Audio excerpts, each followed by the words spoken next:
Dampak dari beredarnya beras oplosan beberapa waktu lalu dirasakan oleh pedagang beras yang di mana stok saat ini alami kekosongan.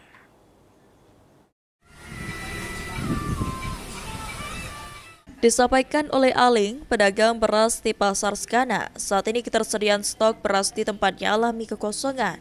Kondisi ini sudah terjadi sejak 1 bulan lalu yang disebabkan beredarnya beras oplosan beberapa waktu lalu. Dengan kondisi ini, Aling selaku pedagang beras menjadi resah dengan kosongnya stok beras di tempatnya.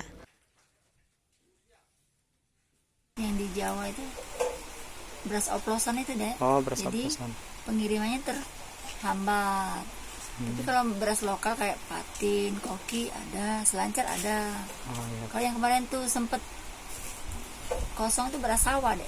Oh, berapa hari yang lalu, Bu? Di tanggal berapa sekitarnya? Sebulan yang lalu. Sebulan yang lalu. Itu ngaruh ke harga dah, Bu? Jadi naik. Tidak sih. Malahan turun. Agak turun dikit deh sebenarnya.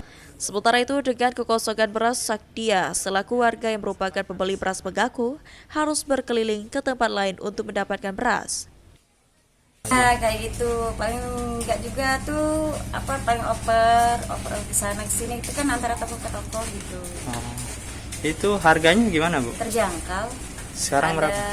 Ada yang 12.000, ada yang 13, macam-macam harga, ada yang 15.000. Kekosongan beras yang dijual di pedagang pasar sekarang ini harus menjadi perhatian pemerintah agar stok beras benar-benar aman dan tersedia.